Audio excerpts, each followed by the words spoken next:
So we're, Hi. hi. I get you 2 times in 1 week. I know, right? It's exciting. All right, so soft skills, right? People. That's our topic. We've been doing that a lot this week, really going over the Enneagram and personalities and choosing optimism, which is hard. That's such a good one. Everyone knows this is my soapbox. Like, we as animal care professionals really suck at this part of things. Like, we're animal people and we're not people. And the majority of people who have been promoted in our field were promoted not because they were good leaders or because they're good people. They got promoted because they're good animal people. Yeah. And I think our industry is suffering because of it. So I have a couple things to start us off, but first I want to let everyone know that hopefully we're going to post this. So if we can figure out how publicly. So I just want you guys to be aware of that when you're asking questions and talking, all of that good stuff. If you have a question that you want us to talk about that is not something that you want to just post in the comments, you can email me at linley@animalsamplified.com. Hopefully it will come up while we're sitting here. I got my computer over here. And I will ask it anonymously. So I've been reading the 7 Habits of Highly Effective People. My new assistant curator loves the book. He lives his life by it.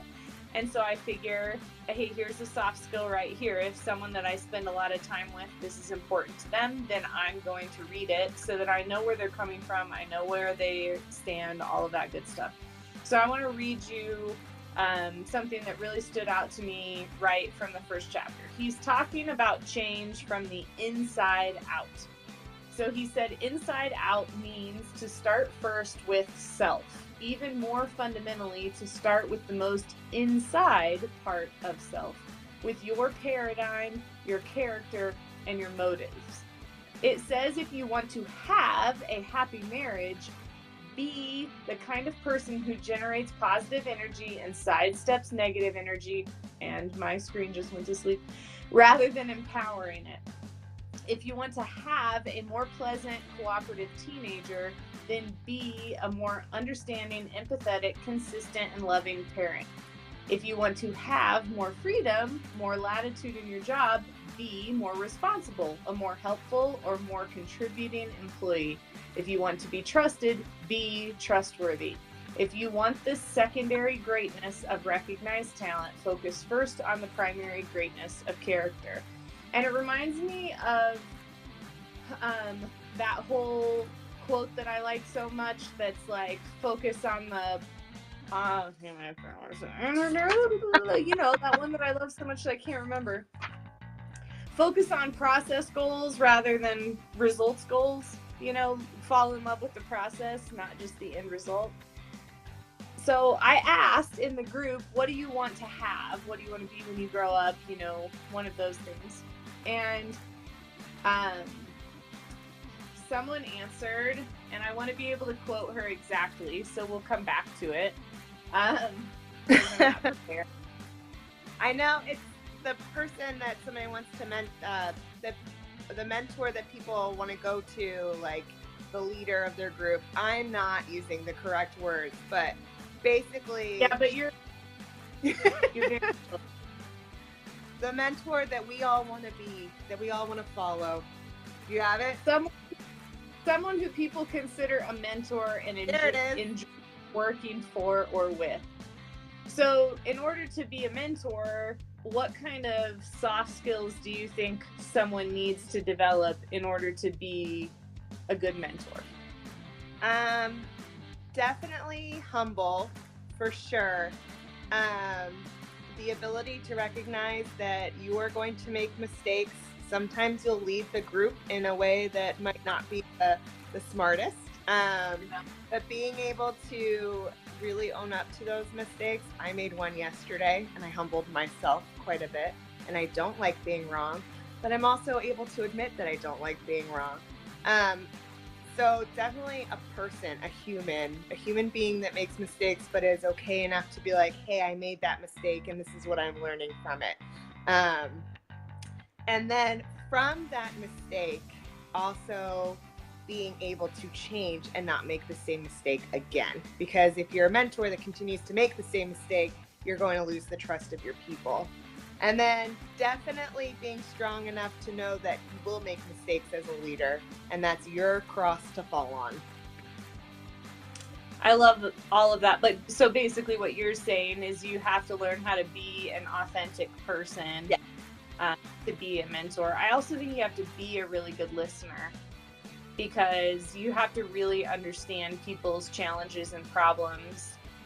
You and I both suffer from the advice monster sometimes, so we've worked really hard on being good listeners and asking lots of questions. Be the person that asks lots of questions, and then be confident in your advice.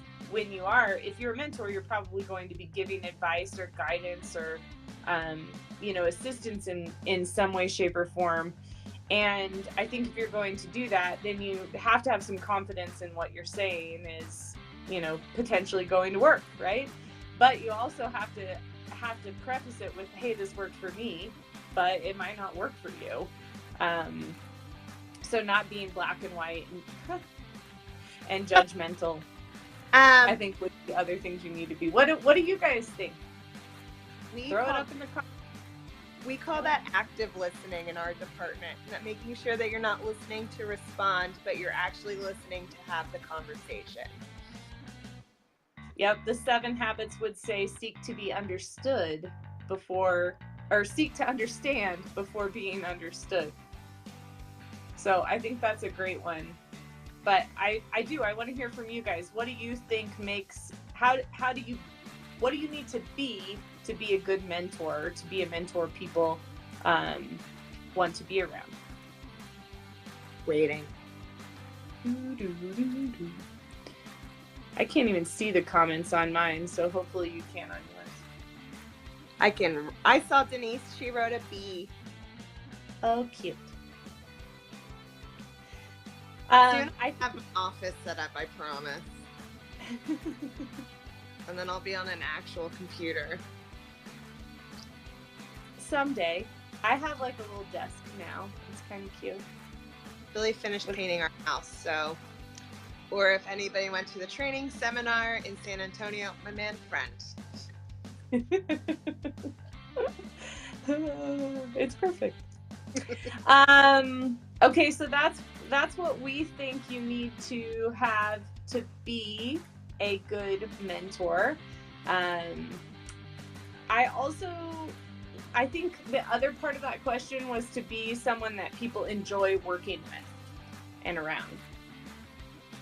Allison says, I think being able to walk the walk is important, providing with how you act every day that you are a good mentor, not just giving advice. And Allison, I 100% agree with that. I know that for me and Lindley, being a genuine person that follows their own road that they carve out for themselves is very important to us in being a leader and for those of us who lead. So I 100% agree with you. If you're going to talk the talk, you better walk the walk. Yep, I try really hard to do that. In addition to that, actually that makes me think about a question that I asked recently on an interview and one that I was asked recently on an interview. And they were both like really technical questions. So the question we asked was, what's the difference between a DRO and a DRI? And then the question I was asked was, what's your favorite way to sedate a giraffe?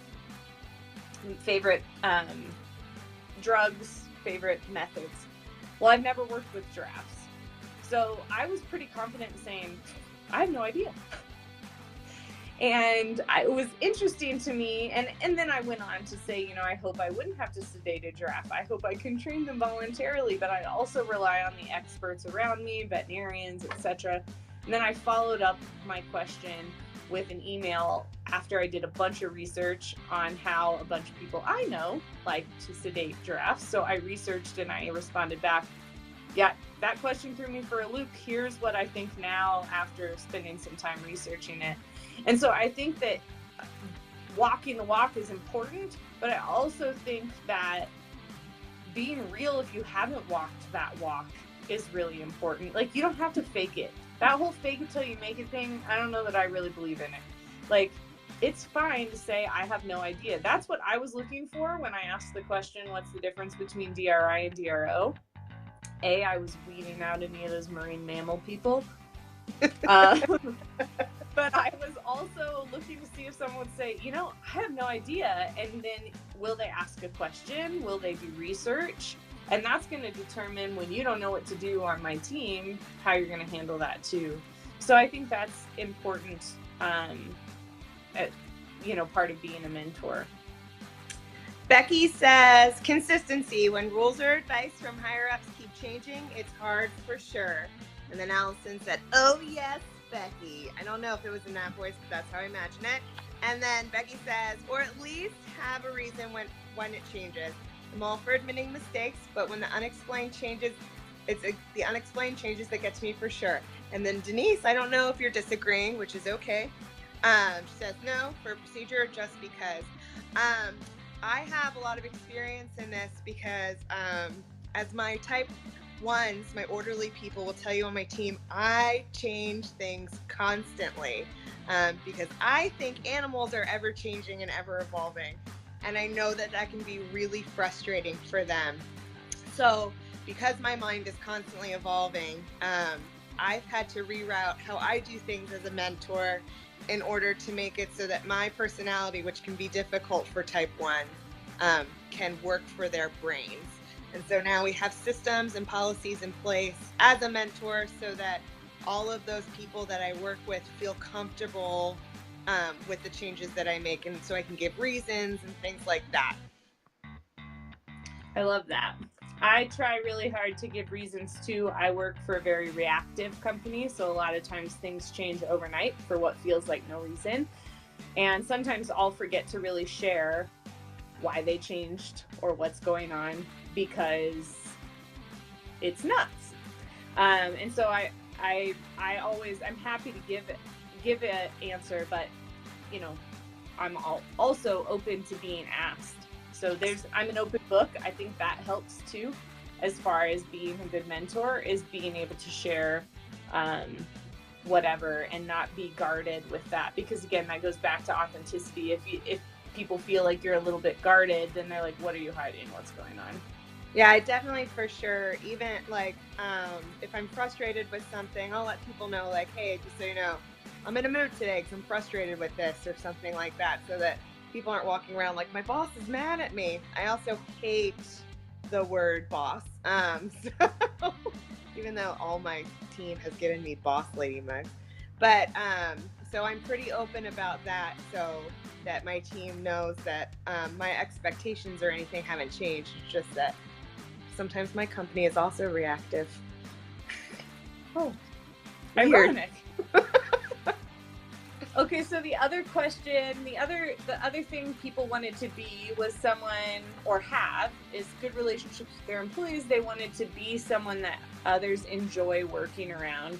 And I'm going to go back to consistency, because I think this is like the number one thing. The hardest person to work for is inconsistent.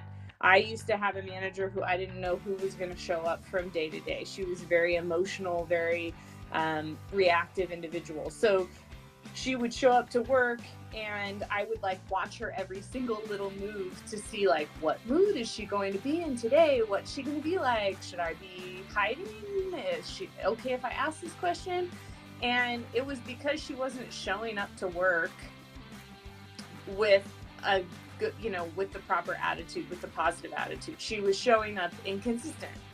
And so I think that that's a huge thing. If you're emotional or reactive, or you wear your heart on your sleeve, look out, because that's going to make you a really challenging person to be working around, because people don't ever know what to expect from you and they can't see it coming. I 100% agree. I think that, when first of all, we're all humans. People get mad, people get upset, and that's part of the transparency that I'm, transparent about. But especially if you're a mentor or a leader, show up and be at work, even on your worst days, just because that is going to mean everything to your team, who is also sometimes going to show up and have bad days or be emotional or, be moody and not feel like they're even, if they're not allowed to have the attitude, you're not allowed to have the attitude. Walk the walk. I listened to a YouTube video today, and I'm not going to remember the system in our brain, but it was talking about why confirmation bias is a thing.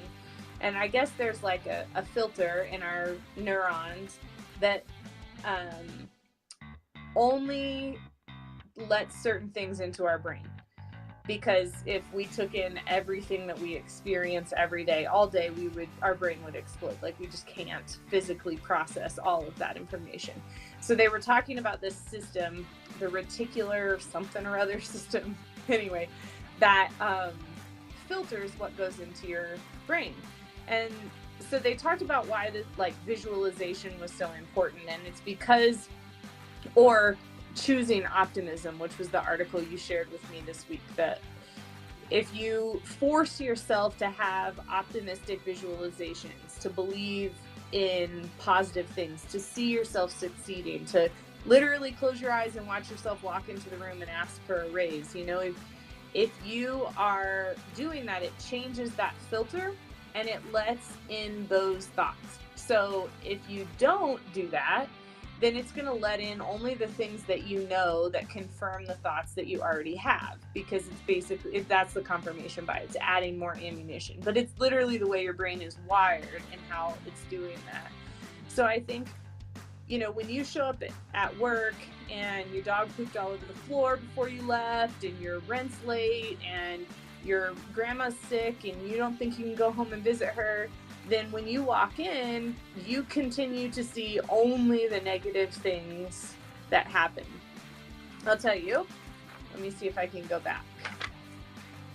So the other day, I was going to say, ahead. Optimism article in the group. I got it from a really awesome keeper on my Facebook, actually, but I'll post it in the group for later. Perfect. So on Tuesday, Mudflap crashed. My dog, for those of you who don't know, my 10-year-old Great Dane, he had a fever of 105. He was pooping his brains out. He looked like he was going to die. I was literally losing my mind. When the vet walked into the room, I just started crying, and I was like, I'm really freaking out right now. And I want to share what my today's wins from the day that he was so sick. So he's like so sick, I thought he was gonna die. Still, when I woke up in the morning, I was grateful for his physical therapy. I was grateful for my husband making dinner for us. I was grateful for my good friends, one of whom is with us this very second. I was excited about our Mentor Live on Friday. I was really excited about the vision and mission goals that we've been sharing with the team at the aquarium. And I was excited to go see jiu-jitsu. I had a great, amazing day when I showed up giving out all of these kissing booths to the animals, which was really cute. So if you haven't seen the pictures, I can share them in here too. And then I had a really good IPC with my boss with really interesting conversation that spurred a lot of thought. I had filtered, I could have seen all the negative crap. There was a lot of negative crap. I could have seen it, but I put the filter on of everything's going to be okay. He's going to be all right. We know what's wrong with him, and I saw all those positive things, and this, writing them down is part of that filter changing process. You're looking for the good all the time. And I think that really changes how you can show up to work. If you're focused on those positive things and looking for the good things, then you can see them. and it will be obvious, and you will become that positive, happy person everyone wants to be around, and it will be really hard to get you down because you don't trip over those negative, bad things that happen. So I think that's one tip, but we've got lots of questions. Yeah. Maybe, Maggie, since they're not popping up, let's not say their name, and that way it leaves them a little anonymous. True. Sorry. You're good at this. Okay. Somebody said, first one, tips for maintaining composure during high stress situations. So, actually, I had some coaching from somebody that you may know. Her name's Lindley, this beautiful lady right here, because one of my problems that basically I blew up and rebuilt my department into a thing that I'm really, really proud of. I love my team. I love my job. And so I have sometimes control issues, and I'm human, so I'll admit that. So one of my things for high stress situations is I deal with them because I know that I can do it in a relatively calm way, and I know exactly how I'm dealing with it. But we had a high stress situation come up this week, and so I asked Lynn Lee advice on it because I said, why am I having such a hard time with this high stress situation? Why am I having such a hard time delegating? And she said, trust. And then you gave me this really excellent podcast, which I've listened to half of. I haven't finished it yet. But my main thing is I learned from that is I need to trust the process and trust my team. And I guess it depends on your high stress situation, but we are not super people. We cannot do everything ourselves. That's why we have a team to get us through, every day in the high stress situations. So figuring out how to trust your people to do their job and lay out those expectations for them to do the job correctly, I would say will help immensely in maintaining composure for high stress situations. Yeah, I totally agree with that. Trust the process. With that, I think about like emergency situations, and we do drills all the time. And when we're not doing drills for whatever it might be an injury, or it might be a medical emergency, or it might be a dangerous animal attack. So we do these drills and we practice and we walk through them, and we do the drills and then we do walkthroughs, and then we also talk about it. So if you keep like whatever this high stress situation might be, if you're walking and talking through it all the time and practicing and thinking about it, then it makes it a lot easier to deal with it when the time comes. So that's one tip I would have. And then the second tip actually comes from Wife for Life, which Maggie and I are both pretty obsessed with. But in Wife for Life, the Crazy Ladies come out. And ladies, if you want to hear more about this book, we can talk about it all day personally. But one of the ways to keep the crazy ladies at bay is to make sure that you're taking care of yourself. So make sure that you're taking time to do those things. The author of the book, her name is Ramona. She calls them delights. So make sure you're delighting yourself. It's self-care, basically. You're taking the time to take an extra 10 minutes in the shower, or to lock the door when you go to the bathroom, if you're me. To drive with the windows down, that's one of my favorites. To I don't go exercise, whatever it might be that really makes you feel good, and that you're slowing down long enough, because a lot of times we're doing these things that we enjoy all day long.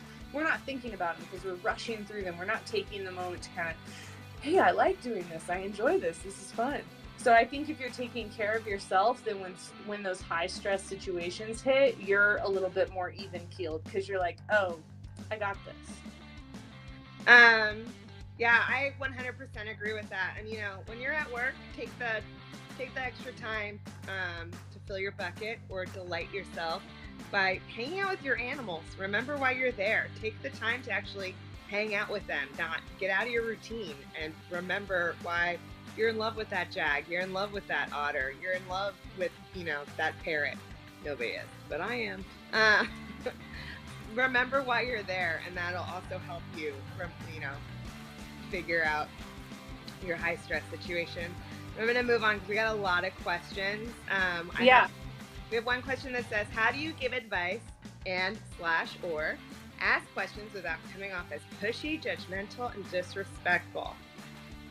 The advice monster. I like to say that I have a terrible advice monster because I'm plugging the Enneagram class. I am an 8 for sure. I am the honey badger. I am right. I am bossy, and I am opinionated. That personality does not work with everyone, fun fact. And I used to want everybody to train and be exactly like me, but that's not possible. So somebody, again, told me that I have a terrible monster inside me called my advice monster, which is when I just pushed my advice onto people without them asking for it, without them asking for being coached, and not really actively listening to their problems, just kind of seeing what I wanted to see and going after it. So that's one goal that I really made for myself with my team this year. And during a review, I gave a bunch of good reviews this year. And somebody gave me feedback and they said, thank you for letting us figure it out ourselves and coaching us through it and not telling us through it. And I went, I did it. That's amazing. Yeah, I think that's perfect. I think the first off is don't give advice without being asked. Which is hard because if you're in a position on a team where you're in a little bit of a leadership position, or you're seeing something that's really not happening the way it's supposed to, you feel obligated to ask a question or to say something. So I have a couple tips. Number one, no one is going to care what you think about it until they know you care about them. So if you haven't worked to build the relationships, like just the relationship, what'd you do for the weekend? What are you struggling with? What makes you happy? Did you make those cookies that you loved so much? They need to know that you truly care about them first. Then you can share some of your advice and tips and questions because they know you care about them. So that's first. If that's probably, potentially where that's breaking down a little. The second is to change your frame of mind before you ask the question. So a lot of times if we see something, let's say we're watching a training session, someone bridges at the wrong time or is reinforcing a behavior that you don't think should be reinforced. Your gut instinct, to be nice, is to say, why were you reinforcing there? But what you're really saying is, I don't agree with where you reinforced. And that's you've already made up your mind. They're wrong, you're right. So you're asking a question that you already have an opinion about. So it's a fake question, in my opinion. And so I think you have to change your perspective first. Like before you ask the question, you really need to know you're asking the question in order to understand. Not asking the question to prove yourself right or to lead to where you're going. So I think that's really important. And if you don't feel like you could do that, if you don't feel like you can ask the question and from a truly curious place, then stop, halt, don't ask the question. I think that's probably the biggest tip there. So those two things, make sure that they know you care about them, and then also make sure that your intent is a genuine one. You really want to understand what they did. And then I think one way to do it, once you have the relationship and you've had a conversation, another thing Ramona says is always have these challenging conversations when times are good. So if you watch a training session that kind of rubs you wrong, that's not the time to ask the questions or have the conversation. Instead, when you're making food prep and you're dancing and you're singing around in the office or something, then say, hey, when you're training, like sometimes I see things I would do differently. Like, how do you want to hear that from me? Like, here's how I'd like to hear it from you. So don't have that conversation right after the wrong thing happens. Have that conversation some other times that you've laid the groundwork to ask the question. I want to, because we do a lot of peer and, constructive criticism on our team because we're a huge training team. And I think when Lee said it, key was ask people how they want to receive their criticism. Criticism isn't bad. Criticism is growth. And sometimes that's really hard to find out, especially when you've just been criticized your whole life. So really figuring out how people want to hear things from you is super important. And then realizing that when they hear things from you, they may react differently. Some people digest information very differently than you do. Some people wear it on their face, some people internalize it. So when I'm coaching people through sessions and stuff, I also give them time to think. I give them time to think when I'm asking them questions after their session, and sometimes after we've had our coaching session, so that people that need to process a little bit longer can come back to me maybe even a day later and be like, okay, I thought about it, so now this is what I'm ready to say. Because some people just need, some of that time. So that's super important too. We've been talking about that a lot lately in our group. Speaking of, this is a good transition to the next question. How to work with lots of different personalities and learning styles, especially on a large team that works together in a very small space. Personalities, we're all different, right? Right. Some of us are bossy, some of us are organized, some of us, are a little more outgoing than others. And I think the first and number one thing that I think is important is on a team, there's room for everyone, everybody's strengths and everybody's weaknesses, because that's what a team is. You fill in where somebody else may lack, because you lack in places and you excel in some places. And then figuring out what motivates people. We need to do it with our animals. You need to do it with your team. Some people really like, tight schedules. Some people like the freedom to do chats. So figuring out what brings people to work every single day and what you could possibly be doing that annoys that person, since they're a little bit different than you, is also key. Because guess what? We all do stuff that annoys somebody else. Not me. Not me either, because I'm an 8 and I'm always right. But so the other day, we have pre-shifts. So every morning we all get together. And for our last pre-shift, and I need to download this again from the website, Animals Amplified, the Enneagram. Is it work? It's fixed. Okay. I'll get it. So we all took our personality test. And then to the pre-shift, we all brought what our personalities were with our wings. So I'm an 8 with a 7, which means that I'm a honey badger otter. I like to have fun and I like to be bossy. But in times of stress, I become a 2, which means I'm a micromanaging helper, which isn't fun for anyone. And then we went around and we said, as a team member, what we expect from other peoples in regards to our personalities. So some people were like, I like to help, but I need to know when you actually need me to help you versus when it's okay for me to step back for myself. Some people who are more organized said, I like to keep a tight time schedule. So when you guys say you're going to be here at 1 o'clock and then you show up at 1:15, it bothers me really bad. Somebody came up with a 3, which is a peacock, and they like to be impressive. So receiving a lot of bad constructive criticism really bothers them, because that's something that they need to process for a little bit. So figuring out what your learning style is, what your personality style is, what motivates you and what bothers you is super important for working with a large team. Yeah, I love that. And they, in the comments, they already talked about using the Enneagram to learn that. Turtleback Zoo, when I was there, actually had a great board in their hoofstock barn. And it had each person, what motivates them, I think it had like what their goal was, what their pet peeve was, something along those lines. I'll post a picture of it in the group. But it was a great, just kind of like, reference point, somewhere to go and remind yourself about these things, about each other. And then I think assuming best intent, right? So when know that we all have different personalities, but assume best intent from everyone. I would argue there are no bad people in the world, and some people might argue back with me, but I would argue there's broken people and there's people who are different than you, and I think that's all good. I went to reply to somebody and my app just like freaked out. I know, I saw your finger like this and then I saw nothing, so we were lost. But we had wrapped up all of the questions from the first one, so do you guys have more questions on soft skills? Oh, we had 2 left? No, I said take 2. Sorry.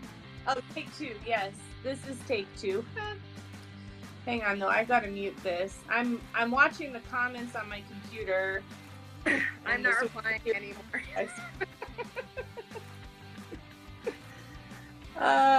Okay, so yeah, so we were just wrapping up the assume best intent. Believe the good in the other person. I just did a podcast about this one, so if you haven't heard this podcast, head on over to iTunes and grab it. One of You're not too late. You're not late. Wait. You just started again. We'll be here for another 4 hours. Just kidding. One of the things that my new wonderful assistant curator did when she became, when she got into her position, is we started doing Takeover Tuesdays, because that's when our whole team was together, and she let everybody bring in articles related to conservation, teamwork, anything that they wanted to share with the group, breakfast tacos, since we're down here in Texas. And we had one of our staff members bring in a really great article, and I'll see if she still has it, about assuming best intent. Because even a person on their worst day might be reacting to something because they think something is important. And so I 100% agree with that. People aren't trying to be malicious on purpose. There's something always there. So just making, we're all there for the same thing, and we're all there for animals and our team. So just remember that we're not always mean people. Well, and I think that's important too. Assume best intent, and then don't sweat the small stuff. Some of the stuff we get wrapped up in is some of the, no offense, guys, this is like dumb stuff. Who cares about the hose being wrapped wrong? No one cares. Yeah, I have found myself talking for hours about stupid stuff that really doesn't matter. At the end of the day, don't sweat the small stuff, and assume best intent. One of the other questions on the original post, when we said we were going to talk about soft skills, which for those of you guys who just joined, go ahead and ask us any questions, any soft skills, people skills.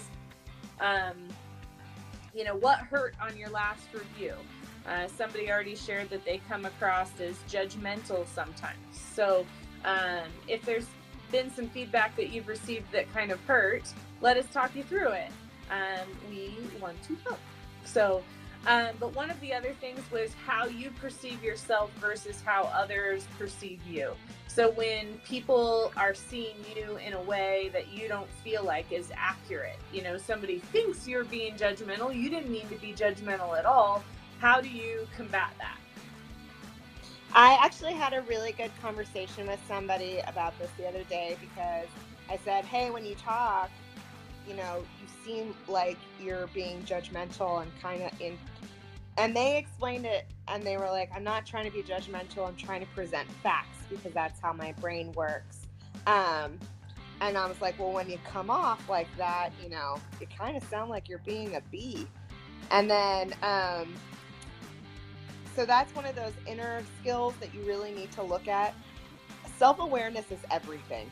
Everything. You need to be 100% completely self-aware of who you are as a person and how you are perceived by other people, because how you perceive yourself is not always accurate to how other people see you.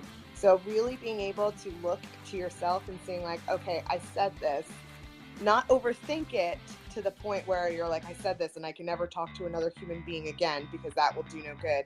Okay, I made this mistake. I had this conversation with this person and this is how they took me.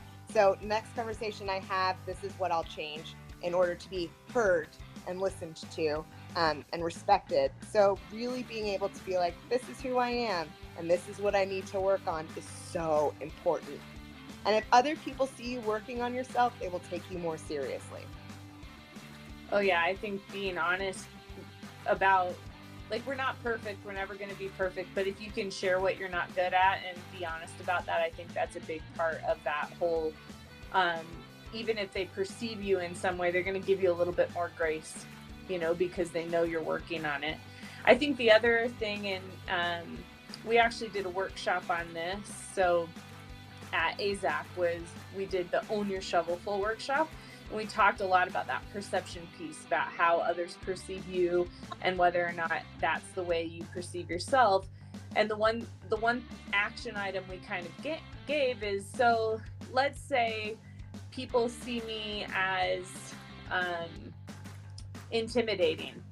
That's pretty accurate, I think, a lot of times, because I'm really confident and I talk first and I dominate conversations. And so sometimes people are really intimidated to talk to me. I'm also like straight to the facts, no squishy business. I called our support line the other day and I had a question and he was like, "Hello, this is Austin."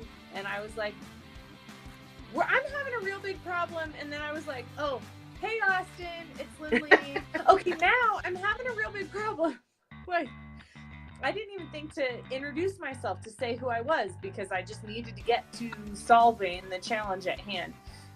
But the thing that we encourage you is, what is the action that you could take that would make it really hard to argue that you are what they see you as? So if I'm seen as intimidating, what literal behaviors can I make sure I am doing to change that perception? Or if someone sees you as a negative, gossipy person, what literal changes can you make to not be a negative, gossipy person? If someone sees you as weak or not able to do the job, then what literal actions can you take to change the way they see you? So it's kind of like what we were talking about in the beginning of Take One, which was, if you want to be something, or if you want to have something or be a certain kind of thing, what do you have to do to, get that? What do you have to be that? Hi, Ashley. Hi, Ashley. She's the famous rat trainer, just showed up. It's so exciting. Very famous. Okay, so here's another question. How do you help motivate others that you can see have great potential? Oh, interesting. I have an example for nobody that is currently in this group who did not train a very famous rat. Figuring out what their motivator is. I have a person on my team who I saw, first of all, when we first met, and I'll be totally honest, because I say this to her face all the time, I didn't really know if we liked each other. I thought she hated my guts because we're two completely different people. And once I figured out what her personality type was and we figured out how to work together, we could figure out each other's motivators. So she figured out what she needed to do for me that would make me calm and cool and collected, and I would do the same for her. And then in all of our growth and, strain and, conflict and resolution, I saw her become a senior trainer on my team. So really figuring out what is their motivator, just like animals, what's their personality, and telling them over and over again that you see the potential in them, even when things get a little bit rocky, is super, super important. Yeah, I love that. Telling them, that's a big part. If you believe that you see great potential in them, then tell them that. I've had a challenge with this over the last year, because maybe the last 2 years, because I see a lot of greatness around me on a daily basis, but I have a hard time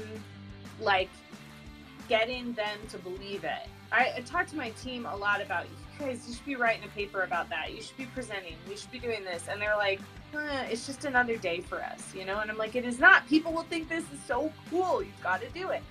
And I think my vision was too big. So I wasn't able to, I could see this. It's like, I don't know, if you were trying to describe something to someone who was blind. So you have to be able to be very descriptive, very clear in your vision so that they can see it too. Otherwise, you're looking at this, intricate painting or this gorgeous landscape, and the other person sees darkness. So you have to, and maybe if you're not describing it well, they might see like a blurry tree, but can you describe a tree with oval shaped leaves, and that has white veins and many branches and it's this tall. And so I think when you see their greatness, being able to break that down and really define and describe what that looks like so that they can see it too. Because often we can't see what's happening in our own life. So and again, take the time. Let people take the time they need to digest. That's one thing that I really did learn is I'm a person, I like to resolve, I like to solve, I like to, if you're mad, I need to know why at that exact moment. You know, I need to know how to fix things. I need to know how to fix you. That's not helpful. So giving them time to digest what you see in them too, so they can make sure they see it in themselves, is super, super important. I had well, someone and I ask, think go ahead. it's a great transition to the next question. So how do I convince the rest of my team to get on board with all of these things and maybe just open up their perspectives so that we can grow together as a team? You all have helped me so much, and I'd love to share this knowledge in a way that they'll accept. So I think I'm going to throw this question back at you guys, and we already have some good answers coming up, which we'll read. But I think everyone in this group, not just the eight people who are watching, but everyone in this group who's been through this course are already really great people and also have the potential to be the game changers in this field. That's who I think seeks out this information and goes through that. Number one, not everyone can be those people. Like there has to be some ranks, I guess you can say. You can't all be curator, right? You can't all be director. You can't all be Jane Goodall, right? There has to be some people who are working behind the scenes a little bit. But what motivated you all? What made you want to take this course? What made you take this advice? What if you had someone who believed in you? What made you see the same thing they saw in you? What was it? You know, that's what I want to hear from you guys. So one idea that we have about how to share all this good stuff with the team is just to simply share it. Send links and document attachments. They might not read it, but at least they have the option, is basically what she's saying. And I think that's absolutely right. All you can control is putting the information out there. And I think everyone has a different voice that they hear. You know, I mean, it goes to, there's how many podcasts out there, and we all probably have different ones that we enjoy listening to. There's one particular animal one that every time there's a podcast conversation on Facebook, someone's like, oh my gosh, I love this podcast. I hate it, guys. I'm not going to say who it is, but I just can't, it's not fast enough. It's not funny. It doesn't work for me. You know, it's not in the voice that I need. So you have to find, like Maggie was saying, the motivator for that person. You have to find the voice that they hear and connect with them on a way that they connect. So I think that this suggestion is great. Share it all, throw it all at them. Maybe something will stick. Maybe one piece, one quote, one something will make them go, oh, wait, I want more of that. I want more of that information. So that would be my tip, but I'm waiting to hear from you guys. What made you believe in yourself? What made you sign up for this course? You know, what motivates you to keep being better and to get on board with all of this stuff? You know, I think one of those things is we're all perfectionists at heart in this field because we want to be better and do better for our animals, or the ones that take this class are. So I know a lot of it is perfecting your craft, and right now the craft is going towards managing people and being a people person and an animal person. So for me, that's a huge thing. You know, when I was growing up, baby Maggie in this field, all my managers, and we said it earlier, were animal people. I got yelled at, you know, constantly. And I mean, I had my wonderful managers that I still talk to this day and ask for advice. But, you know, I think that as we grow as a field, we need to grow as people. And a lot of this is all about self-growth, which isn't just transferable to your job, it's transferable to life. So true. Yep. This will help you in all of your relationships, not just those at work. All right, we are like 10 minutes away from an hour, so shoot us another question, another tip. Let's hear it before we wrap up. Anyone? Crickets.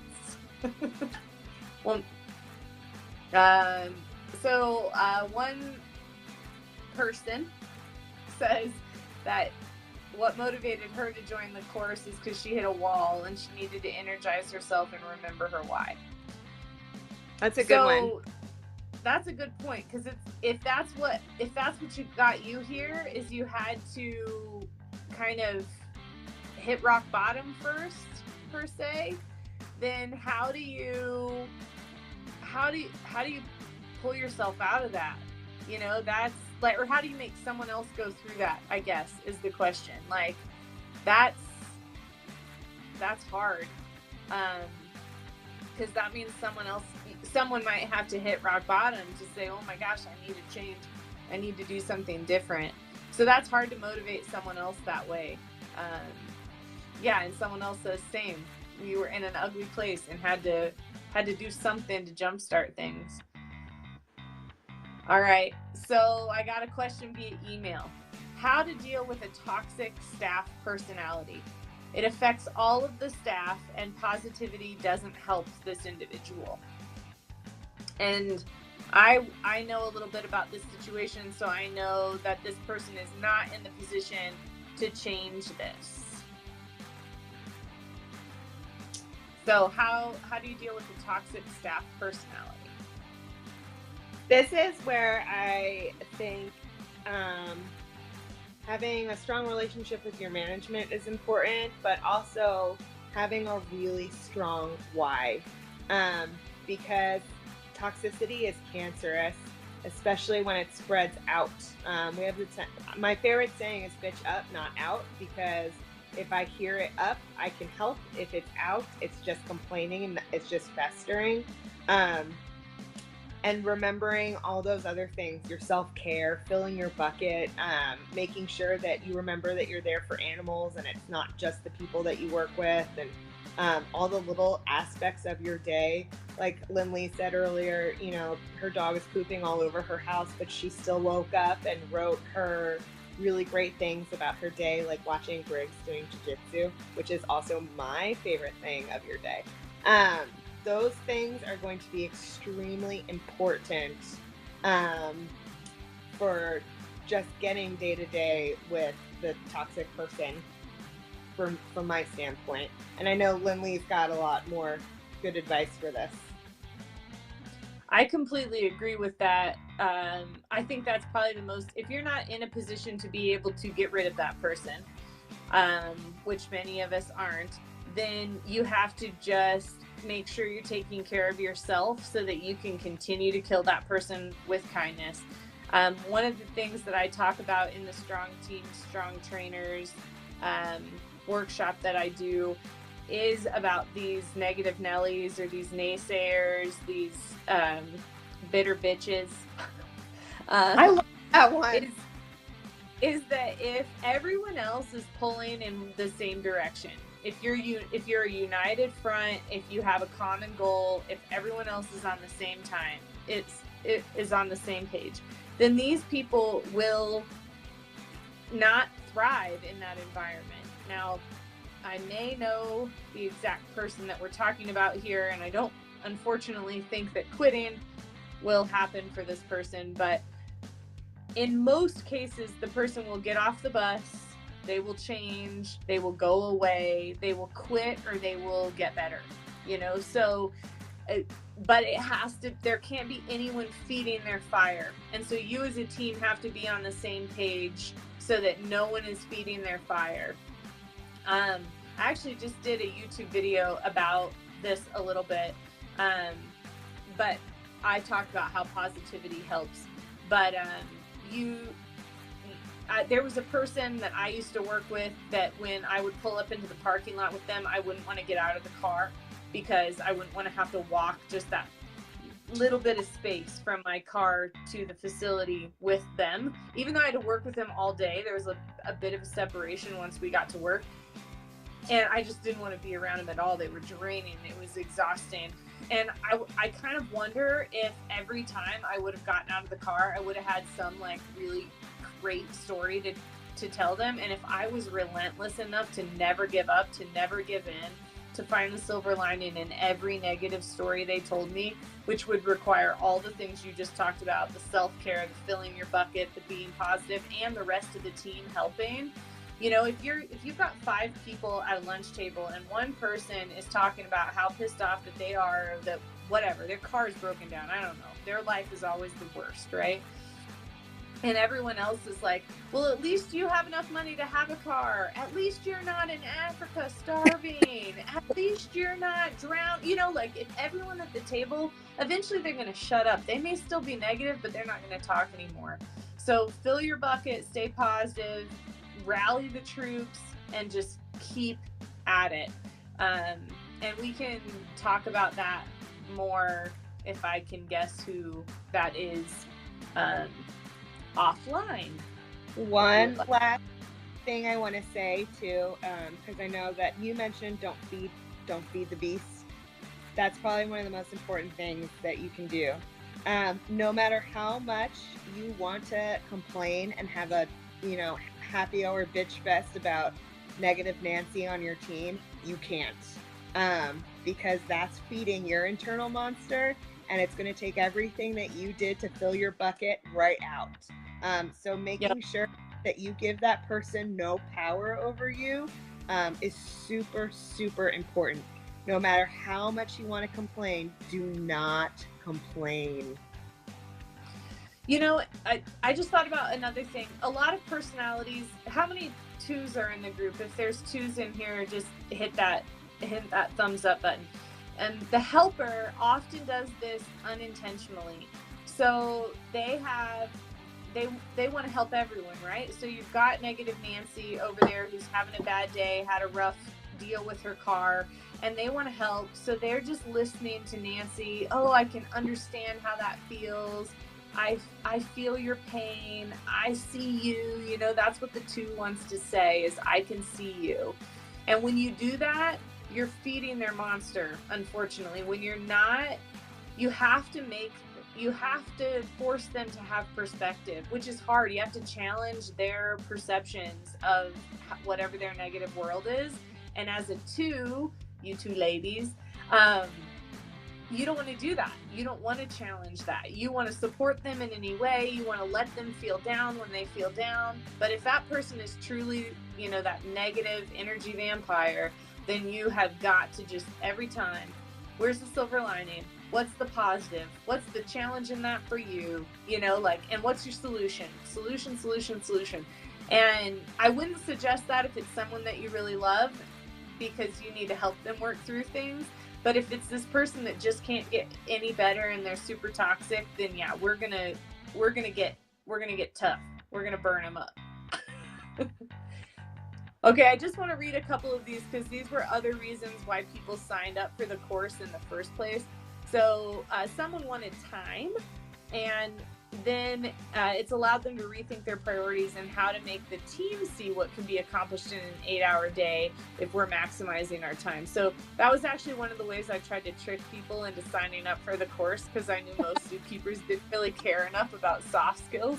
So I was like, oh, we'll help you find time to train too, which we do. We really do help you with that. But it's one small piece, because really the bigger challenges are these soft skills that we're talking about.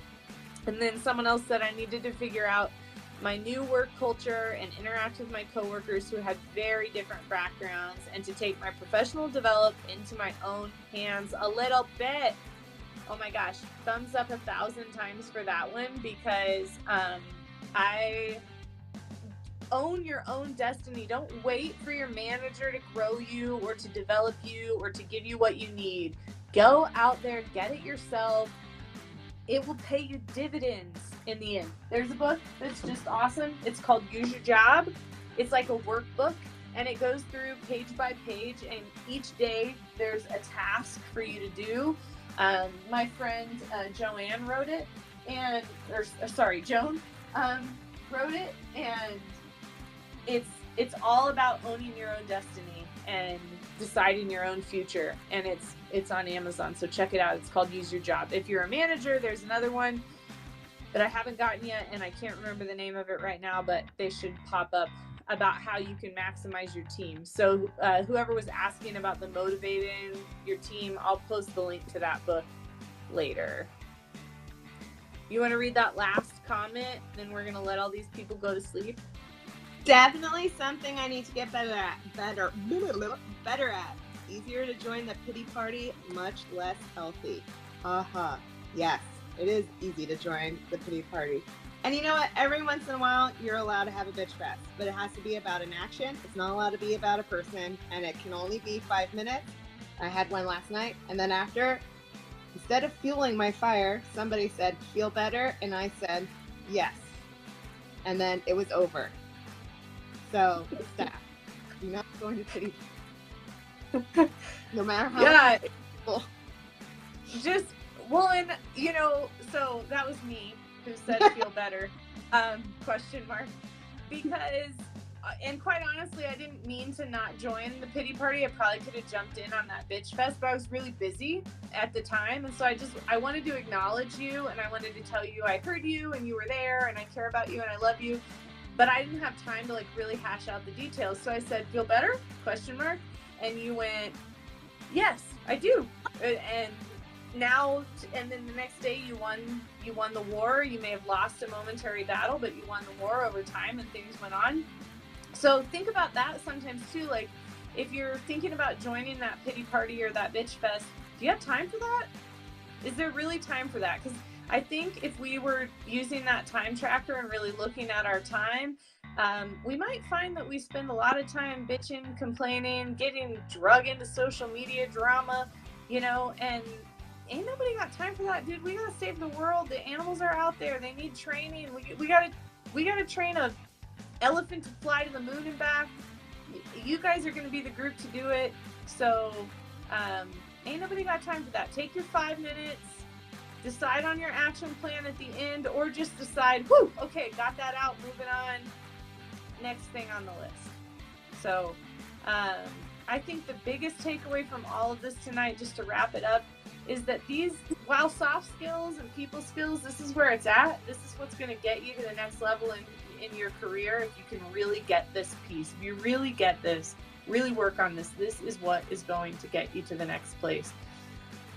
But don't dwell on it. Don't spend all night dreaming about it. Spend your 5 minutes, pick your action, move on, and go live your life.